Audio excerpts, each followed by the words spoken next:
अस्सलाम वालेकुम जनाब। और हम आपकी तरफ आना चाह रहे थे और बीच में जो है लोग हमारे पास आना चाह रहे थे और ये सिलसिला इसी तरह चलता रहता है। थोड़ी सी आपसे इंतज़ार की ज़हमत आपको गवारा करना पड़ी, मगर ये प्रोग्राम हम आपके लिए लेके आते हैं हर जुमेरात को, और जुमेरात वैसे भी मुबारक दिन है और सारे दिन मुबारक हैं। यहाँ पे प्रोग्राम जो है ज़ियाबीतस के साथ कैसे जिएँ, हफ्ता भर कैसे जिएँ, ज़िंदगी भर कैसे जिएँ।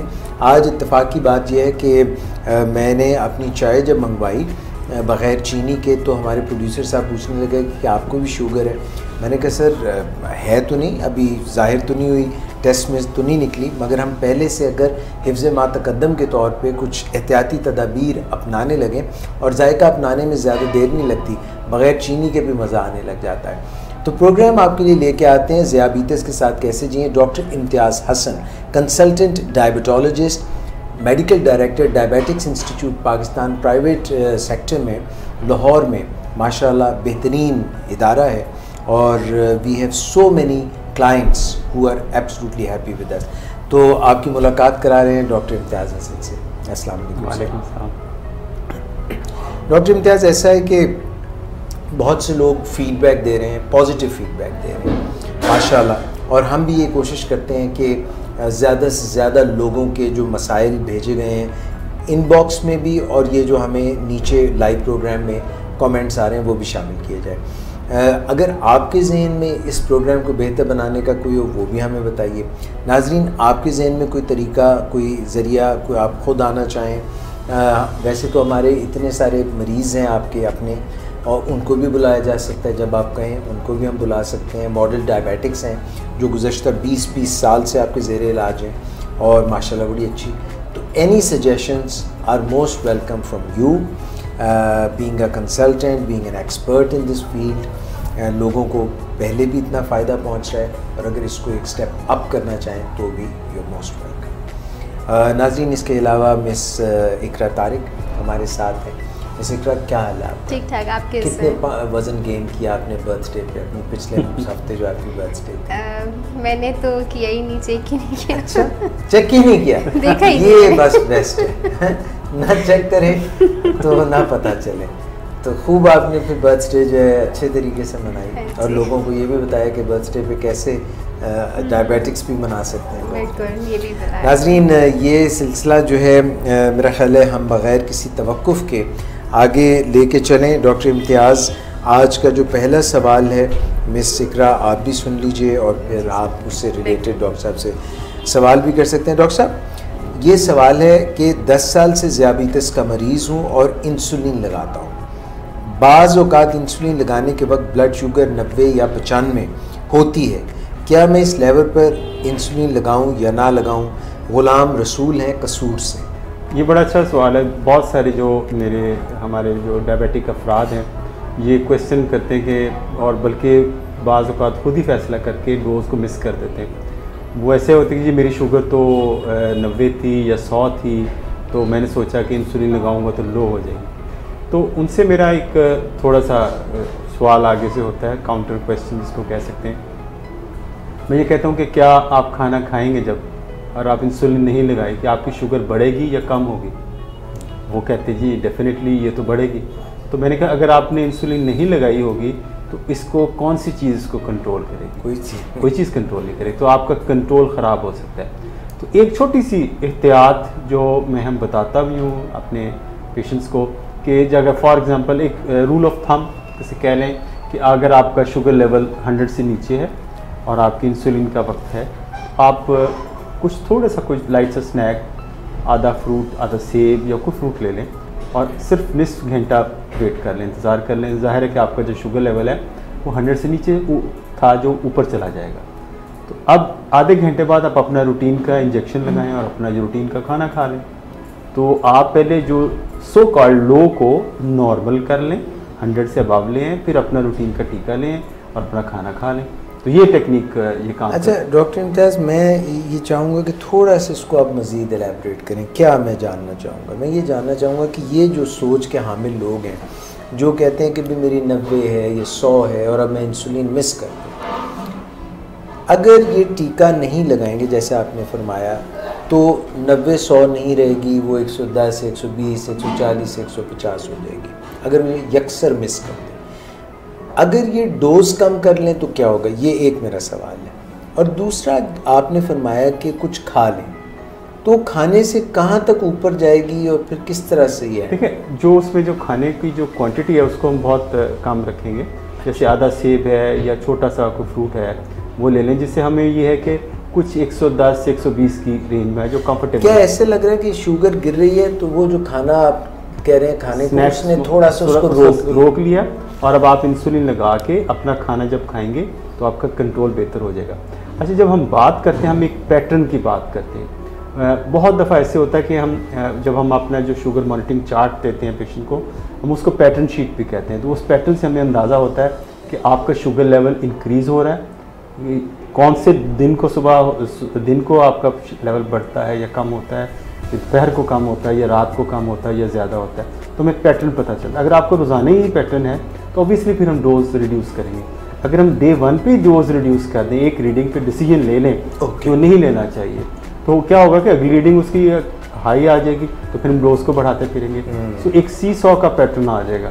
तो हमें ऊंच नीच से बचने के लिए हम एक पैटर्न को ऑब्जर्व कर लें, क्या वाकई उस पेशेंट का जो लाइफस्टाइल है वो फिक्स है, क्या वाकई उन औकात में उसकी शुगर नीचे की तरफ जाती है या ऊपर जाती है, तो हमें डिसीजन लेना पड़ेगा। बिल्कुल, ये तो बहुत अच्छा क्लियर हो गया। मिस आप, मेरा एक सवाल है डॉक्टर साहब आपसे, जैसे अगर किसी की शुगर 80, 90 या इस तरह से आ रही है और अब उसको ये लगा कि मुझे इंसुलिन नहीं लगानी चाहिए क्योंकि पहले से ही मेरी इंसुलिन कम, शुगर लेवल कम है, तो इंसुलिन लगाऊंगा तो ये ना हो कि और कम हो जाए, तो बहुत सारे पेशेंट्स ये भी उसका हल निकालते हैं कि उनकी अगर शुगर लो है तो वो कुछ मीठा ज़्यादा सारा खा लेते हैं और फिर 1 घंटे के बाद वो इंसुलिन लगा लेते हैं। क्या ये ठीक है कि ज़्यादा सारा मीठा खा लेना, अपनी शुगर का लेवल जो है वो नॉर्मल या उसे थोड़ा सा बढ़ा के ले जाना और फिर इंसुलिन लगाना? नहीं, ये तो बिल्कुल जैसे मेरी बात वही हमने की कि उसकी जो क्वांटिटी है, जो मीठा सो कॉल हम कार्बोहाइड्रेट कह रहे हैं, उसको मीठा तो नहीं कह सकते, तो उसकी क्वांटिटी को थोड़ा सा कम मिकदार में ले ज़रूर, लेके उसको थोड़ा नॉर्मलाइज कर लें। बजाय हम 1 घंटा वेट करें, हम निस्फ घंटा वेट करके, ज़्यादा निस्फ घंटे में जो लेवल है वो आपका कुछ ना कुछ बेहतर हो जाएगा, नॉर्मल लेवल को टच कर जाएगा, तो उस वक्त आप इसको लगा लें। लेकिन बहुत ज़्यादा मीठा खा लेना, फिर घंटा वेट करना और आपकी शुगर एकदम उस मीठे से ही 200-250 हो गई, तो आपकी इंसुलिन की वो डोज बल्कि वो कम पड़ जाएगी, बल्कि हमें ज़्यादा डोज लगानी पड़ेगी। अच्छा डॉक्टर साहब, आपकी तवील प्रैक्टिस में ये ट्रेंड आपने कितनी दफ़ा देखा कि कोई जान के इंतज़ार करे कि मेरी शुगर लो हो और फिर मुझे सब मीठा भी कहें खाने को, बोतल भी पिलाएं, मिठाई भी कहें, ये है ट्रेंड? ये होता है लेकिन कम है, क्योंकि जो शुगर का कम होना वो इतना खुद खौफनाक एक्सपीरियंस है कि कुछ लोग बहुत घबरा जाते हैं इसमें। क्योंकि ज़िंदगी में हम जो अक्सर हम डायबिटिक पेशेंट को कहते हैं कि जी आपका कभी ना कभी ज़िंदगी में शुगर लो ज़रूर होना चाहिए, ताकि आपको अंदाज़ा हो कि ये सिम्टम्स होती हैं, ये अलामात होती हैं जो शुगर लो की तरफ लेके जाती हैं।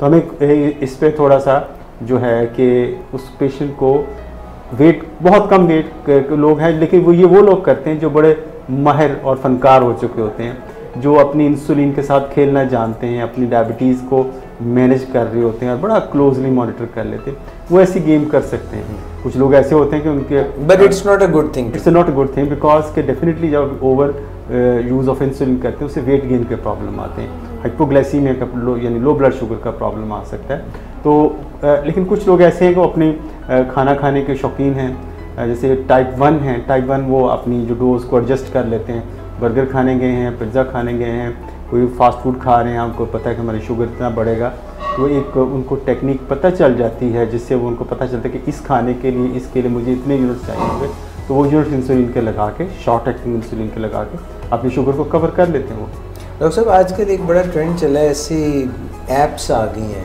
जो कि खजूर में इतनी है, ये मैं समोसा खाने लगूँ इसमें इतनी कैलोरीज़ हैं, फ़लाँ चीज़ खाने लगूँ इसमें इतनी कैलोरीज़ हैं, ये बड़ी हर चीज़ की कैलोरीज़ लोग, मैं सारा दिन देखता हूँ, ये भी अब मैं 250 कैलोरीज़, फिर मैं जाऊँगा ट्रेडमिल करूँगा, मैं वॉक करूँगा, मैं इतने ये कर लूँगा, नाश्ते में मैंने बदपरहेज़ी कर लिया, मैंने डेथ बाई वो चॉकलेट केक खा लिया है, तो अब मैं ये यूँ करूँगा।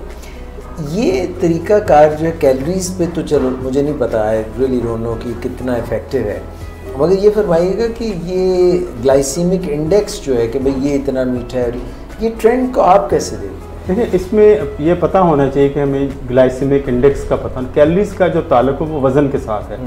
यानी अगर कोई पेशेंट ओवर वेट है, वो अपने वेट को मैनेज करना चाहता है, तो उसको कैलोरीज का इल्म होना चाहिए, जो मैंने जो खुराक खा रहा हूँ, ये जो चीज़ खा रहा हूँ, इसके अंदर इतनी कैलोरीज है और मुझे इतना वेट गेन हो सकता है। क्योंकि हमें देखा है कि जो अगर आप 3500 कैलोरीज बर्न करते हैं तो आपका 1 पाउंड वज़न कम होता है। यानी 1 पाउंड कम करने के लिए आपको 3500 कैलोरीज को बर्न करना ज़रूरी है। तो इट्स टू मच। अगर यानी आप रोज़ 7 दिन हफ्ते के हैं तो 500 कैलोरीज रोज़ बर्न करें वर्कआउट के ज़रिए, यानी एक्सरसाइज के ज़रिए या डाइट के ज़रिए, तो आपका 1 हफ्ते में 1 पाउंड वज़न कम होगा। तो ये मैं तो ये कहता हूँ कि वज़न को बढ़ाना आसान है, कम करना कदरे मुश्किल है। ये तो रूठे यार की तरह। लेकिन डॉक्टर साहब, इसमें फिर जैसे अगर हम 500 कैलोरीज बर्न कर रहे हैं एक दिन में, तो हम कुछ मतलब कैलोरीज इनटेक भी तो कर रहे हैं ना, कंज्यूम भी कर रहे हैं, तो उसके हिसाब से फिर हम नेट बैलेंस है ना? नहीं, उसमें ये होता है कि जो हमें एक बेसल मेटाबॉलिक रेट होता है, यानी कुछ कैलोरीज ऐसी हैं जो हमें लाजमी चाहिए। अगर हम लेटे भी हुए हैं, सोए भी हुए हैं, कुछ नहीं भी कर रहे, सारा दिन कुर्सी पे बैठे, तो हमारे बॉडी को अंदर इस मशीन को चलाने के लिए हमें कुछ ना कुछ कैलोरीज चाहिए। इसको सादा लफ्ज़ों में BMR कहते हैं, ये बेसल मेटाबॉलिक रेट है। तो ये बेसलाइन कैलोरीज हमें चाहिए होती हैं। अगर हम इससे एक्सेस ले रहे हैं, इसमें एक्सेस ले रहे हैं, तो फिर हमारा जो वेट गेन की तरफ टेंडेंसी, अगर इसको हम कम कर लेते हैं तो हमारी जो इंटरनल फैट है वो कैलोरीज का सोर्स बन जाती है। बजाय डाइट के बजाय आपकी इंटरनल फैट है वो बर्न होती है, जिससे वेट लूज होता है। तो वेट गेन करने का तरीका 2 है। सालगिरह का केक खाना, सालगिरह का केक खाएं, मौजें करें और सेडेंट्री लाइफस्टाइल अपना लें, ना हिलें जुलें ना। और बर्न करने का तरीका ये है कि थोड़ा सोच समझ के खाएं और एक्टिव लाइफस्टाइल। ऐसे ही जी बिल्कुल बिल्कुल। जी मिस, कोई और सवाल भी है आपसे, जैसे ये तो अभी हमने बात की, जैसे टाइप 1 डायबिटिक पेशेंट्स जो कि छोटी उम्र के अभी बच्चे हैं और जो कि स्कूल गोइंग हैं, और अक्सर माओं को ये होता है कि अगर मैंने सुबह इसको इंसुलिन लगा के भेजा तो ये ना हो कि उसकी वहाँ पे हाइपो हो जाए या कुछ ना कुछ ऐसा हो जाए, तो उसमें आप क्या रिकमेंड करते हैं? क्या उनको इंसुलिन लगानी चाहिए या नहीं लगानी चाहिए, या वो टाइम क्या फ़िक्स करें कि ताकि बच्चों को स्कूल में हाइपो ना हो और स्कूल से उन्हें पेरेंट्स को कॉल ना जाए कि आप अपने बच्चे को घर ले जाएँ क्योंकि उसकी तबीयत ख़राब? ये बड़ा अहम सवाल है, जो बड़ा एक प्रैक्टिकल क्वेश्चन है, जो हमें टाइप 1 जो बच्चों को ख़ास तौर पे हम जिनको मैनेज करते हैं उनके अंदर बच्चों की जो डायबिटीज़ है टाइप 1, सबसे मुश्किल तरीन काम बच्चों की, ये चैलेंजिंग है कि आप एक बच्चा है, आप उस पर कोई रिस्ट्रिक्शन भी नहीं लगा सकते, और उसका जो आप इंसुलिन उसको दे रहे हैं और उसकी डाइट को आप ये नहीं रोक सकते कि आप ये ना खाओ वो ना खाओ, उसने खाना भी है पीना भी है। और बच्चों में अगर लो होती है तो उनके जो प्रॉब्लम्स दूसरे प्रॉब्लम्स के साथ एसोसिएटेड हैं, जैसे कॉग्निटिव फंक्शंस, बार बार रिपीटेड हाइपोज नहीं होने चाहिए बच्चों को टाइप 1 के अंदर। तो हम ज़रा अपना लेवल है जो शुगर का वो A1C का लेवल थोड़ा सा ऊपर रखते हैं रिकमेंडेशन के मुताबिक। जो अगर तो हमारे यहाँ इस चीज़ का रवाज नहीं है कि स्कूल्स के अंदर ट्रेनिंग दी जाए टीचर्स को कि हाउ टू मैनेज हाइपोग्लाइसीमिया। तो अव्वल तो जो भी पेशेंट टाइप 1 बच्चा या बच्ची है, अगर स्कूल गोइंग है तो उसके स्कूल के प्रिंसिपल को, स्कूल के टीचर को पता होना चाहिए मेरी क्लास में जो बच्चा है ये टाइप 1 डायबिटिक है और ये इसको लो शुगर इसको हो सकती है। बाज़ औक़ात बच्चों को हमें थोड़ी सी कंसेशन देनी चाहिए कि वो अपने जो अगर उनका जो स्नैक टाइम है जिसको खाना खा सकते हैं तो उनको थोड़ा सा क्लास में से अकोमोडेट करके उसको ब्रेक दे के उसको कुछ ना कुछ खाने के लिए। और ऐसा चीज़ सिस्टम होना चाहिए हर स्कूल के अंदर, एक ग्लूकोमीटर या डिस्पेंसरी या डॉक्टर अगर हो तो बहुत बेहतर है, लेकिन टीचर्स को इसी को ट्रेन कर दिया जाए, ट्रेन नर्स भी ये काम कर सकती है अगर ये एक्सपेंसिव नहीं है तो उसको, ताकि वो ग्लूकोमीटर से शुगर उसके टेस्ट किया जाए और उसको इतना ट्रेन होना चाहिए कि लो को मैनेज कर सके। तो लो को मैनेज करना, अगर फॉर एग्जांपल अगर जो पेरेंट्स हैं उन्होंने आके मैनेज करना है तो अगर वो 2-3 किलोमीटर हैं इस ट्रैफिक के अंदर फंस जाते हैं तो इस बेसिस से मेडिकल इमरजेंसी तो आपको उसको मैनेज करना पड़ेगा। और बच्चे के बैग में आप उसका स्नैक कोई ना कोई ज़रूर दें, उसका जूस का डिब्बा उसके पास स्टैंड बाई होना चाहिए। स्कूल के अंदर ऐसा सिस्टम होना चाहिए कि उसके स्टैंड बाई उसकी चीज़ें जो लेकिन इसके लिए कि उनको स्टाफ को ट्रेनिंग दी जाए, स्कूल के स्टाफ को अवेयरनेस हो कि ये हाइपो क्या चीज़ होती है और उसको कैसे मैनेज किया जाता है। और बिल्कुल उनको दे के इंसुलिन लगा के देनी चाहिए। थोड़ा सा नाश्ता अच्छा कर, बहुत सारे बच्चे सुबह जल्दी में इतनी होते हैं कि वो सिर्फ दूध का कप दिया और इंसुलिन लगाए तो और वो चले जाते, तो उनको सॉलिड चीज़ प्रॉपर नाश्ता करके दें ताकि उनका शुगर उनका लो ना हो जाए स्कूल के अंदर। ये जो बच्चे होते हैं इनमें डॉक्टर साहब जब हम ये चेक करते हैं ब्लड शुगर लेवल्स और अगर हाई हुई हो तो उसमें कीटोन्स वगैरह भी आ सकते हैं? बहुत हाई शुगर हो तो कीटोन्स आते हैं जो एक अगेन एक प्रॉब्लम होती है। अभी मैं तो ये कहता हूँ कि जितने हमारे जो टाइप 1 बच्चे हैं उनके पेरेंट्स के पास कीटोन स्टिक्स होनी चाहिए यूरिन में कीटोन्स चेक करने का। बच्चे को बुखार हो, बहुत ज़्यादा शुगर हो तो कीटोन्स चेक की जाए। अवेलेबल नहीं थी, हमारे यहाँ पे सेंटर में अवेलेबल है, लोग ले सकते हैं उसको अवेलेबल कराइए कि ताकि हर ये ट्रेनिंग होनी चाहिए कि आपने कीटोन्स लाजमी चेक करने, क्योंकि बच्चों में कीटोन्स ज़्यादा अपीयर होना और ज़्यादा होना ये उस बेहोशी की तरफ लेके जा सकता है, यानी इसमें एक कॉम्प्लिकेशन बेहोशी हो सकती है बहुत हाई शुगर की वजह से। और ये एक मेडिकल इमरजेंसी, ये भी एक मेडिकल इमरजेंसी है। एक और सवाल है मेरा डॉक्टर साहब आपसे कि जैसे अगर बच्चा है, जैसे हम टाइप 1 डायबिटिक बच्चों की बात कर रहे हैं जो टाइप 1 है, उनमें से जैसे एक बच्चा जो है, जैसे अक्सर पेरेंट्स ये कहते हैं कि इसको जंक फूड ज़्यादा पसंद है, घर में जो सब्जियां बने वो ये नहीं खाता है, इसको cold drinks, burger, shawarma, pizza ये सारी चीज़ें पसंद हैं, तो हमें क्या इसको ऐसा देना चाहिए जो कि इसकी शुगर को ज़्यादा ना बढ़ाए, इसकी शुगर ठीक रहे, और इसके अलावा ये कुछ पसंद भी नहीं करता है, कुछ खाता भी नहीं है, दूध भी ये नहीं पीता। ये एक बड़ा मुश्किल बात होती है कि हम बच्चों की आदतें हम खुद ख़राब करते हैं। आपने ये देखा होगा अक्सर जो बच्चे छोटे बिल्कुल शीर ख्वारी की उम्र में होते हैं तो माएँ उनको अपने फीडर के अंदर पेप्सी डालकर उनको पिलानी शुरू कर देते हैं, और वो बच्चे बड़े शौक से पेप्सी पी रहे होते हैं, उनके जायका उनके मुंह को लग चुकती है।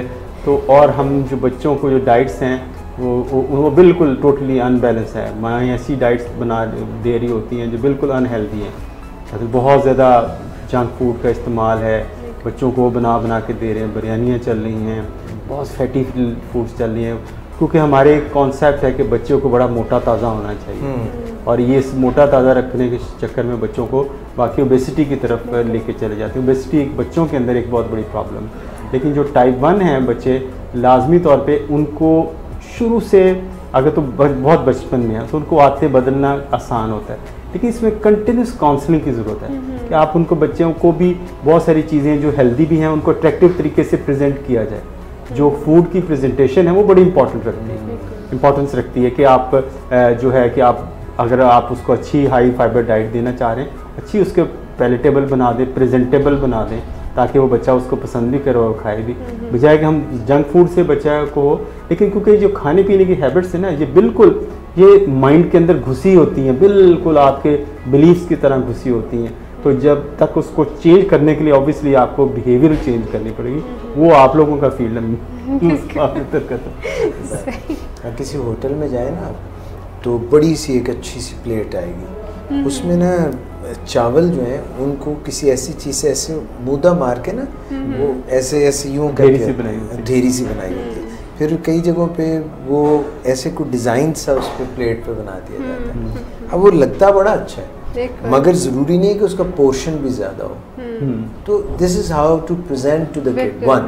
नंबर 2 डॉक्टर साहब, माँ बाप या ख़ास तौर पे अम्मी जो हैं वो क्या खुद पसंद करती हैं, क्या खाती हैं, ये बड़ा ज़रूरी, ये बहुत डिपेंड करता है। अक्सर बच्चों का बचा हुआ खाना माएँ खा रही होती हैं और वो अपना भी खाना खा लेती हैं, बच्चों का भी खा लेती हैं, और उनका वज़न बढ़ जाता है। और बच्चे तो लर्न करते हैं फ्रॉम पेरेंट्स कि कौन सी चीज़ वालिद साहब कह रहे हैं वाह मज़ा आ गया, अम्मी कह रही हैं, कुछ वालिद जो है वो डिज़र्ट के बगैर उनका मूड ख़राब हो जाता है। So this all rubs on kids as well. Yes, बिल्कुल। इसमें जैसे अगर हम प्लेट्स की भी बात करें तो जितने बड़े साइज़ की होगी उतना ही ज़्यादा खाया जाएगा, अगर छोटी साइज़ की होगी तो छोटा थोड़ा उसमें जो है वो आप ले सकते हैं। And number 2, why refill the plate, just fill it once बिल्कुल एंड सफाइस। ये जो होता है ना बस बफे में हमारी क्या हम सोचते हैं कहते बस आज या मैं नहीं है खाना नहीं, भाई पैसे खर्चे हुए हैं 1600 रुपये 2000 का बफे, भाई डाल तो आप अपने अंदर रहे हैं ना। तो ये this is all mind set. अच्छा जी, अगला सवाल कर रहे हैं डॉक्टर साहब से। डॉक्टर साहब नेक्स्ट सवाल जो है वो आ गया कि 20 साल से शुगर के मरीज़ हैं, ये इंसुलिन पर हैं, कुछ अरसे से इनकी शुगर काफ़ी नीचे रह रही है और कम हो जाती है। इन्होंने गुर्दों के टेस्ट कराए, इनकी क्रेटिनिन जो है सीरम क्रेटिनिन 2.5 आई है। कहते हैं कि मुझे लग रहा है कि माशाल्लाह मेरी शुगर ख़त्म हो रही है क्योंकि अब शुगर नीचे रहने लग गई है, और क्या मैं इंसुलिन जारी रखूं या छोड़ दूं? ये एक बड़ा टेक्निकल इशू है कि, और ये एक कॉम्प्लिकेशन की तरफ निशानदेही है कि इन जो भी हमारे ये पेशेंट हैं, अदीबा नाम है इनका, लाहौर से, तो इनका जो है creatinine 2.5 which is quite high, यानी गुर्दों के अफ़ाल वो मुतासर हो चुके हैं। डॉक्टर साहब क्रेटिनिन क्या चीज़? क्रेटिनिन एक ऐसा टेस्ट है जो आपके गुर्दों का टेस्ट, जब वो बताता है कि आपके गुर्दों की फंक्शनल कैपेसिटी क्या है, आपके गुर्दे कितने फंक्शन कर रहे हैं। यानी एक इससे हम अंदाज़ा भी लगा सकते हैं, जिसको हम EGFR कहते हैं, कि हमारे गुर्दे 1 मिनट में कितना ब्लड फिल्टर करते हैं और कितना करना चाहिए और कितना कर रहे हैं। सफाई, तो हाँ सफाई करते हैं, तो हमें एक फंक्शनल कैपेसिटी गुर्दों की पता चल जाती है। तो जब क्रेटिनिन हाई है, इसका मतलब है कि आपके गुर्दों के अफ़ाल खासे ख़राब हो चुके हैं। तो मेरा ख्याल है कि 20% या 30% रह गए बाकी। तो इसमें क्योंकि जो इंसुलिन है जो हमारे अंदर बनती है या हम बाहर से लगाते हैं, ये कैटाबोलाइज, जिसको ये इसकी टूट फूट यानी इसको जो नकारा बनाया जाता है, क्योंकि जो भी दवाई हम लेते हैं या कोई भी चीज़ लेते हैं उसको या जिगर में या गुर्दों में नकारा करके उसको यूरिन के अंदर एक्सक्रीट कर दिया जाता है। तो जब, और ये इंसुलिन की है, इसके अंदर ये खसूसियत कि इसको गुर्दे इसकी टूट फूट का अमल करते हैं, उसको यूरिन में एक्सक्रीट कर देते हैं। जब गुर्दे काम नहीं कर रहे, तो अगर आपने कोई 10 यूनिट इंसुलिन का लगाए हुए हैं, वो 10 ही घूमते रहेंगे सर्कुलेशन, वो तो उसका तो कैटाबॉलिज्म हो ही नहीं रहा हुआ। अच्छा, जब गुर्दे ठीक थे तो 10 यूनिट जो है वो शुगर सही रखते थे जी। अब अगर गुर्दे सही नहीं है तो 10 यूनिट शुगर लो कर सकते हैं। तो बहुत सारे पेशेंट कहते जी अब मेरी तो शुगर ठीक हो गई है, मैं तो बिल्कुल ठीक हो गया हूँ, फलां की वो थी उसके। मैंने कहा ये बुरी खबर है कि आपके शुगर ठीक रहना बगैर किसी इलाज के, कोई दवाई नहीं खा रहे और कोई इंसुलिन नहीं लगा रहे, आप शुगर ठीक, इसका मतलब आप फौरी तौर पे गुर्दों के अफ़ाल चेक कराएं। तो इनके गुर्दों के अफ़ाल की वजह से इनकी जो शुगर लेवल है वो बिल्कुल नॉर्मल रहना शुरू हो गया।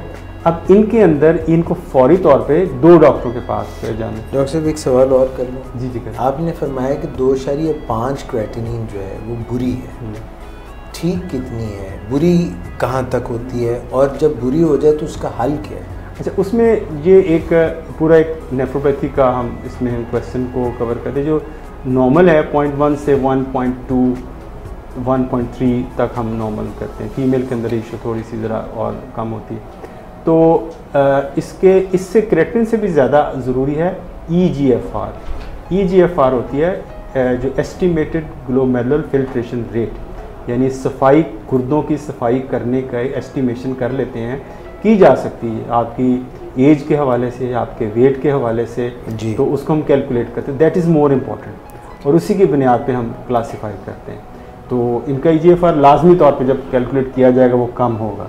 यानी कि मेरा, जैसे मैंने भी बात की कि 20 ml पर मिनट या 30 ml पर मिनट। तो डॉक्टर साहब कितनी ज़्यादा हो जाए तो हम कहते हैं जी फलां के गुर्दे फेल हो गए? ये देखें, जब ये जो एंड स्टेज रीनल डिजीज़ है वो आपकी 15 ml से नीचे अगर चला जाए पर मिनट के फिल्ट्रेशन, तो हम उसको एंड स्टेज रीनल डिजीज़ कहते हैं। क्रेटिनिन कितनी हो जाए? क्रेटिनिन उसमें बहुत 6 भी 5 भी हो सकती है। और लेकिन जब कैलकुलेशन हम क्रेटिनिन की बेस पे, एज की बेस पे, वेट की बेस पे EGFR कैलकुलेट, वो हमारे इंडिकेटर होता है कि जिससे हमें पता चलता है कि कितनी फंक्शनल क्या है। अगर खुदा ना खास्ता किसी के गुर्दे फेल होने की तरफ चले गए हैं, अब ये क्या करें? अब अव्वल तो फौरी तौर पे नेफ्रोलॉजिस्ट को कंसल्ट करना चाहिए, लेकिन नेफ्रोलॉजिस्ट को इससे बहुत पहले कंसल्ट कर लेना चाहिए, ताकि उसमें फिर हम डाइटरी रिस्ट्रिक्शन करते हैं, प्रोटीन को रोकते हैं, फ्लूइड इनटेक को रोका जाता है। हर वो दवाई जो इलाज के अंदर जो होती है, जो गुर्दों को ज़रा सा भी मुतासर कर सकती है, वो रोका जा सकता है। इसके साथ आम तौर पे एसोसिएटेड होता है ब्लड प्रेशर बहुत हाई होता है, तो ब्लड प्रेशर को कंट्रोल किया जाता है और उन अद्वियात से किया जाता है जो गुर्दों को नुकसान ना पहुँचाएँ। तो ब्लड प्रेशर को अच्छा कंट्रोल किया जाए, प्रोटीन इंटेक हम कम कर देते हैं, तो उसके साथ शुगर तो लाजमी वो कंट्रोल तो होनी चाहिए। तो इसमें हम जो अल्टीमेट इसका होता है कि जो इलाज है वो रीनल ट्रांसप्लांट है, यानी गुर्दे का ट्रांसप्लांट। लेकिन इसका जो इंटरम पीरियड है, जो अबूरी वक्फा है, वो हम डायलिसिस से कवर करते हैं। यानी ऐसे मसनूई तौर पे गुर्दों की सफाई की जाती है मशीनों के ज़रिए।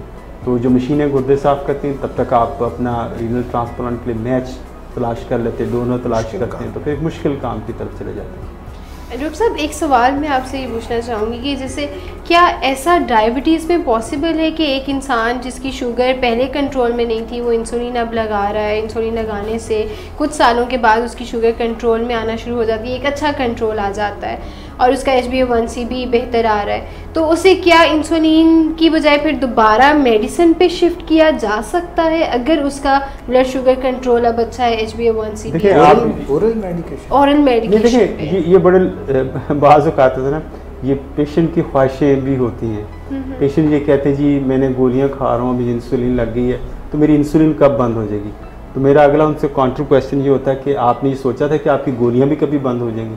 वो कहते हैं ये तो कभी नहीं सोचा हमने। तो मैंने कि बिल्कुल ये इलाज की नौइयत बदल गई है। अगर आप इंसुलिन पे चले गए हैं, आपका कंट्रोल बेहतर हो गया, तो this is because of insulin.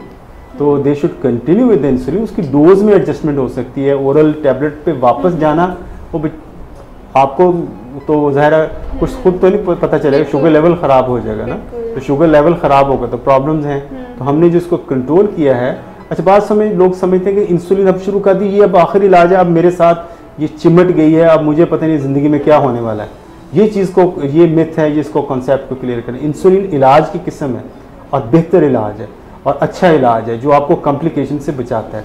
तो जितनी जल्दी अगर हम इंसुलिन पे चले जाते हैं, अर्ली इंसुलिनाइजेशन पे, उतना ही हमें कॉम्प्लिकेशन फ्री हमें वो पीरियड एंजॉय कर सकते हैं। इवन ये जब UKPDS ट्रायल, एक ट्रायल दुनिया के अंदर हुआ, उन्होंने पहले दिन से उसको कंट्रोल जिन लोगों के अंदर अच्छा रखा, उनके अंदर इवन आपने इलाज को वही इलाज रखा और तरक भी कर दिया, उनका लेवल फिर भी मेंटेन है, कॉम्प्लिकेशन फ्री है वो। तो इसलिए early diagnosis, early intensive treatment ये बहुत ज़रूरी है। जिस तरह कहते हैं ना, सिक्का early to bed and early to rise makes a man healthy, wealthy and wise. It also applies to women. इसी तरह से अर्ली इंसुलिनाइजेशन फ्रॉम कंसल्टेंट या जिसको पता है ये सारी चीज़। तो डॉक्टर साहब, ये इस पे एक दो बातों की मैं क्लैरिटी चाहता हूँ। कुछ डॉक्टर्स कहते हैं जी फ़लाँ डॉक्टर साहब जो है ना वो वादा करते हैं इंसुलिन छुड़ाने का।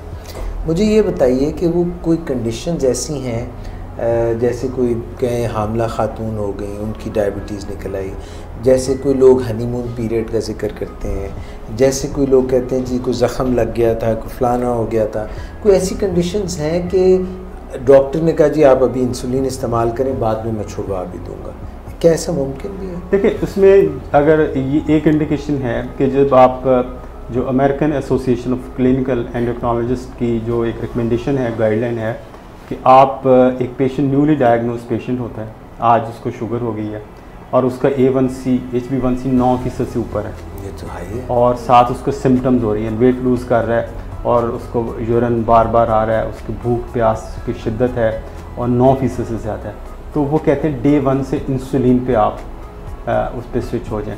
तो इसको हम एक इंटरम पीरियड के लिए हम इंसुलिन देते हैं। उसको फ़ायदा इसको हाँ, उससे ये होता है कि वॉश आउट पीरियड इसको हम कहते हैं कि आप, और जो क्योंकि जब high sugar level, for example किसी पेशेंट का शुगर लेवल 300-400 के करीब रहता है, तो उसका जो हाई लेवल है वो उसके जो पैंक्रियाटिक बीटा सेल जो कुछ ना कुछ काम कर रहे हैं जी, उनके फंक्शन को सप्रेस कर देता है, दबाव पड़ा हुआ उन पर दबाव डाल देता है। जैसे बिल्कुल इस तरह आपकी विंड स्क्रीन में कीचड़ मल दिया, आपको कुछ नज़र नहीं आ रहा, तो जो बीटा सेल हैं जो इंसुलिन अभी बना रहे हैं तो उनके फंक्शन सप्रेस हो जाते हैं। इस कंडीशन ग्लूकोटॉक्सिसिटी कहते हैं, यानी ग्लूकोज टॉक्सिक हो गया हुआ है, वो आपके बीटा सेल फंक्शन जो इंसुलिन बनाने वाली नन्ही नन्ही सी फैक्ट्री हैं उनको काम नहीं करने दे रहा।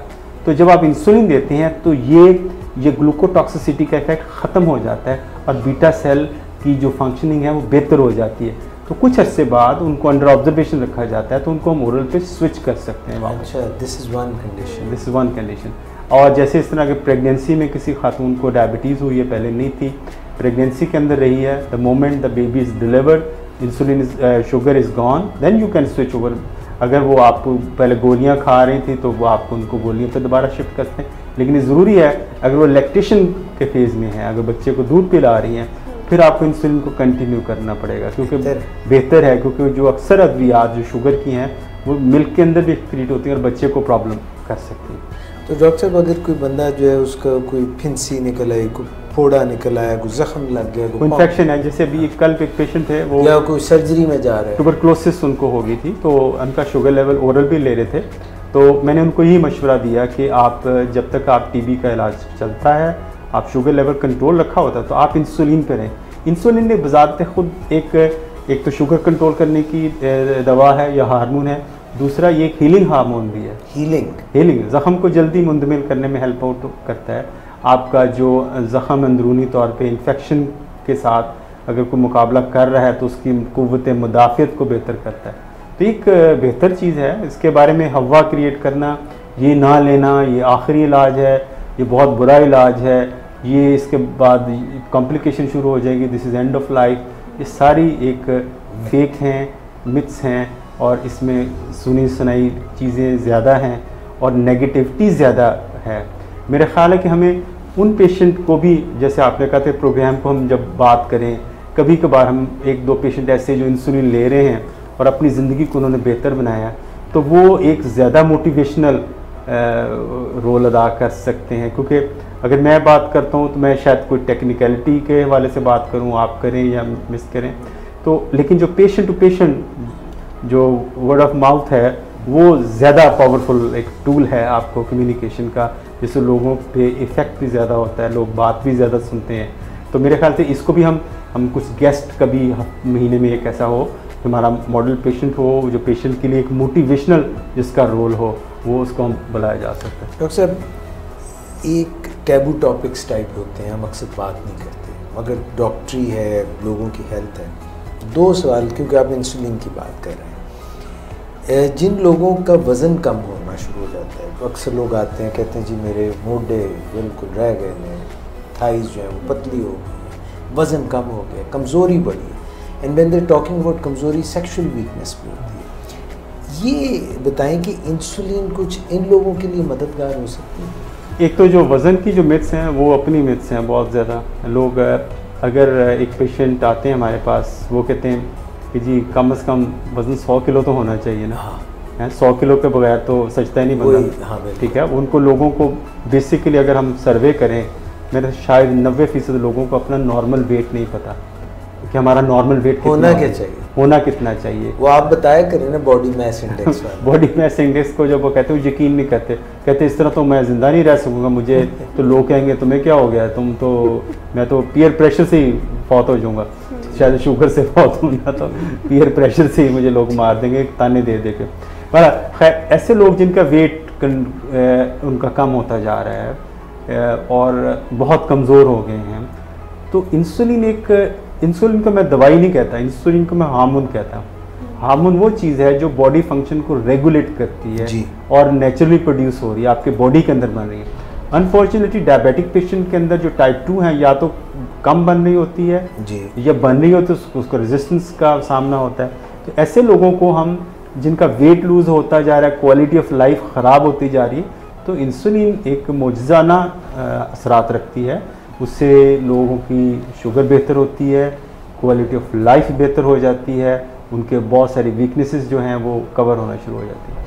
डॉक्टर साहब जो है सवाल और भी जहन में काफ़ी सारे आ रहे थे और एकदम वो निकल गया। बहरहाल हम अगले सवाल की, फ़ोन भी आ रहा है, उधर से आके मुझे दे दें, अगर फ़ोन आ रहे जल्दी से अटेंड कर लें और बताएं शायद डॉक्टर साहब से कोई जो बात करना चाह रहे हैं। अटेंड कर लिए जी। अस्सलाम वालेकुम। बात कीजिएगा, थोड़ा सा ऊंचा बोलिएगा। Doctor Imtiaz Hasan, consultant diabetologist हमारे साथ मौजूद, आप अपना तारुफ कराएं। डॉक्टर मैं आबिद बात कर रहा हूँ आरिफ वाला से। आबिद बात करें आरिफ वाला से। हाँ जी, और डॉक्टर साहब से मेरा ये क्वेश्चन है, डॉक्टर साहब शुगर का लेवल क्या होना चाहिए, A1C में हिस्सों में जरा बता दीजिए, जिससे ना हम कॉम्प्लिकेशन से जरा दूर ही रहें। जी। में ना दूसरे हिस्सों में बताएंगे सर। अच्छा जी, बिल्कुल। और दूसरा डॉक्टर से ये पूछना है कि वॉक का डायबिटीज में क्या रोल है? ये दूसरा सवाल दोबारा करें, वॉक का क्राइटेरिया क्या होना चाहिए? नहीं, वॉक का शुगर के साथ क्या ताल्लुक है, इससे क्या होता है वॉक करने? अच्छा, ठीक है। ओके आबिद, आप सुनते रहिए प्रोग्राम, और ये आपने गौर करके मुझे बताना है कि आरिफ वाला के खरबूजों को क्या हो गया, वो वैसे क्यों नहीं रहे? वही तो मैंने कहा है कि अब मेलसी के अच्छे हो गए, आरिफ वाला के खरबूजे बड़े मशहूर थे। ये आपने मुझे अगले प्रोग्राम में बताना है। अभी आप डॉक्टर इम्तियाज़ का जवाब सुनिए। क्या उनका सवाल क्या? दो सवाल। एक तो वो जानना चाहते हैं कि A1C जो है उसका क्या लेवल हो तो ये कॉम्प्लिकेशन से बंदा बचा रह सकता है, एक सवाल जी। दूसरा सवाल उनका ये है कि वॉक का शुगर, ब्लड शुगर कंट्रोल रखने के साथ क्या ताल्लुक? दोनों बड़ा अहम सवाल है कि A1C का लेवल क्या हो। देखिए A1C का जो लेवल है वो पूरी दुनिया के अंदर उसको जो एक लैंडमार्क, आपका जो एक रेफरेंस वैल्यू वो बनाई गई है, जो आप सुन के हैरान होंगे कि जिस लेवल पे A1C पे रेटिनोपैथी शुरू होती है उससे नीचे होना चाहिए। वो क्या लेवल है? वो it varies from person to person. अगर एक पेशेंट यंग पेशेंट है, एनर्जेटिक है, सॉरी, रेटिनोपैथी क्या होती है? आँख के पर्दे पे जो असरात आते हैं, वो जिस लेवल पे शुगर के A1C के लेवल पे आँख के पर्दे पे असरात शुरू हो जाते हैं ट्रायल्स के अंदर जो हुआ, तो उस लेवल को रेफरेंस वैल्यू माना गया। यानी उसको देखा गया कि ये इस लेवल से बचना चाहिए कि आँख पे बुरे असरात ना जी। अच्छा, एक तो ये बात है। दूसरा ये कि फॉर एग्जांपल एक पेशेंट है, ये अब कुछ अरसा से ना कॉन्सेप्ट थोड़ा सा तब्दील हुआ है A1C के बारे में। राइट। ये एक दुनिया के अंदर एक ट्रायल हुआ, एकॉर्ड ट्रायल। एकॉर्ड ट्रायल ये था कि उन्होंने बहुत सारे जो पेशेंट थे उनको, जब उन्होंने कहा जी इनका A1C हमने बहुत नीचे रखना है, 6 से नीचे रखना है और अच्छा कंट्रोल करना है, उसको 2 दवाइयाँ, इंसुलिन, हर चीज़ उन्होंने दी। लेकिन अनफॉर्चुनेटली जिन लोगों को इंटेंसिव कंट्रोल के अंदर रखा गया तो उनके अंदर डेथ रेट ज़्यादा हो गया है। यस, इसलिए उस ट्रायल का वो जो ट्रायल का वो वाला पोर्शन था उसको उन्होंने अबेंडन कर दिया, उसको बंद। उसकी वजह फिर देखी गई क्या थी कि वो लोग जो जिनके थे उनको ऑलरेडी हार्ट डिजीज़ थी, पहले ही थी हार्ट डिजीज़ थी, और उन लोगों की एज 60 से ऊपर थी। वो एज थी और हार्ट डिजीज़ थी और उनका A1C रिजिड नीचे रखने की कोशिश की गई। तो अब ये दुनिया के अंदर रिकमेंडेशन है कि जिस बंदे अगर न्यूली डायग्नोज पेशेंट है, यंग पेशेंट है, उसके लिए मियार सख्त रखा जाए। यानी उनका हम कहते हैं कि 6.5 से नीचे वो जितना आप रख सकते हैं जिस पर हाइपोग्लाइसीमिया या लो शुगर लेवल ना हो। लेकिन अगर एक बंदा 60 साल का है या 70 साल का है, उसको दिल के भी अमराज है, हार्ट फेलियर भी है, उसको ब्लड प्रेशर भी है, उसको कभी फालज भी हुआ था, उसको ये बहुत सारे प्रॉब्लम है, तो हम उसमें लेवल थोड़ा सा लूज़ कर देते हैं। हम ये कहते हैं तुम 7 से नीचे रखो, या कुछ केसेस के अंदर जैसे बच्चों में अंदर बहुत छोटे बच्चे हैं जिनमें हम 8% तक भी अलाउड है, बूढ़ों के अंदर भी 8%। For example extremes of ages के अंदर ना, फॉर एग्जांपल है कि पेशेंट बूढ़ा आदमी है, अगर उसको हाइपोग्लाइसीमिया सीवियर होता है, हम कहते हैं अपना शुगर लेवल तुमने 100 रखना है, 90 रखना है, हाइपोग्लाइसीमिया सीवियर होगा तो खुदा ना खासा वो गिर पड़ता है, हेड इंजरी हो जाती है, फ्रैक्चर हो जाता है, तो कोमॉर्बिड कंडीशन भी है। और लो ब्लड शुगर लेवल आपका एरिथमिया भी जो है, दिल की जो धड़कन है उसको भी बेकायदा कर सकते हैं, तो ये प्रॉब्लम कर सकते हैं। तो एक्सट्रीम ऑफ एजिस पे हम जो अपना म्यार, कंट्रोल का म्यार थोड़ा सा लूज कर देते हैं।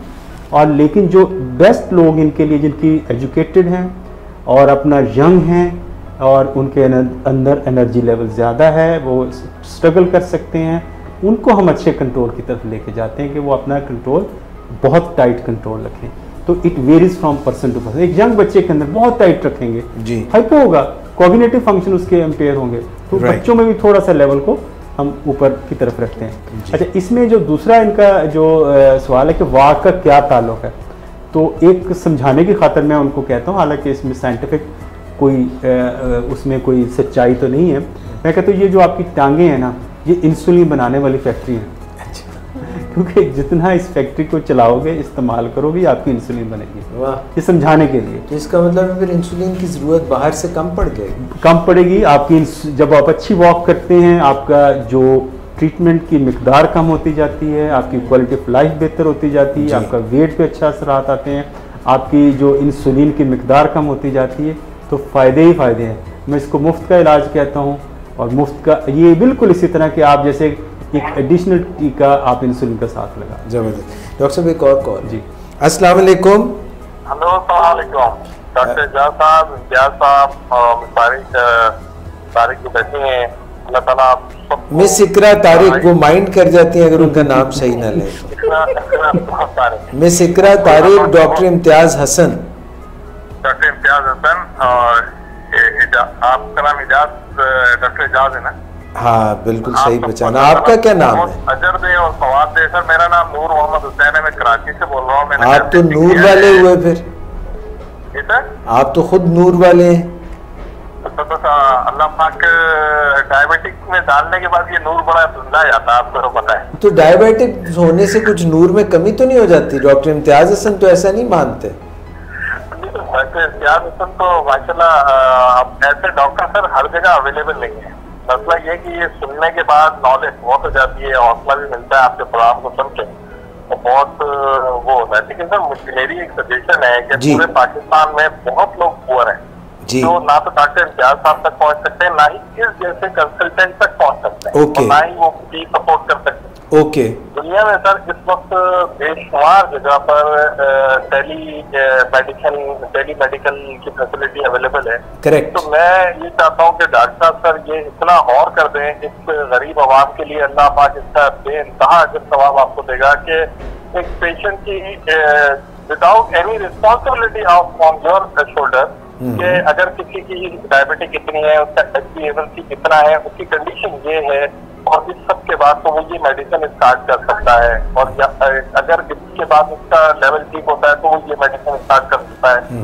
तो इस तरह सर कुछ ऐसे लोग, ऐसे घराने हैं, कुछ ऐसे हमारे रिमोट एरियाज के लोग हैं, वहाँ के खवातीन हैं, वो डॉक्टर्स के पास भी नहीं जाते। उनके पास, उनके खानदानों में, उनके मामलात में अभी पाकिस्तान में ये मसाइल मौजूद है। तो कम से कम उनके जो लोग हैं, अब ये फैसिलिटी फेसबुक के ऊपर टेलीफोन पे आ गई है, हर कोई देख सकता है, तो वो अपना कुछ सर इलाज करा सकते हैं, उनकी लाइफ में कुछ और बेहतरी आ सकती है, ना कि डॉक्टर के पास जाएं। नूर साहब, इस पर थोड़ा सा कंसीडर करें सर। नूर साहब, आपकी जो सजेशन है वो well taken, thank you very much.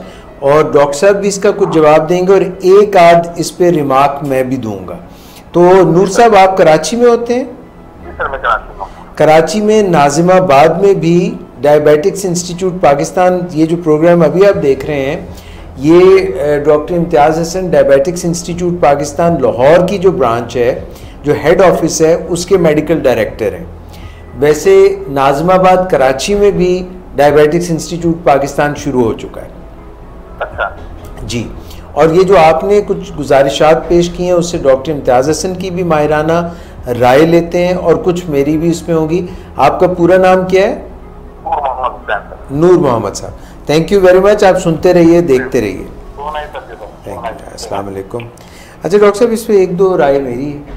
एक तो बात इनका क्या था, इनका जो सवाल है, हाँ सर, सवाल बुनियादी तौर पे ये चाहते हैं कि ज़्यादा से ज़्यादा लोग दूर उफ्तादा इलाकों में, पसमानदा इलाकों में, जो अफोर्ड नहीं कर सकते, जो आप जैसे कंसल्टेंट्स तक नहीं पहुंच सकते, उनके लिए क्या किया जाए?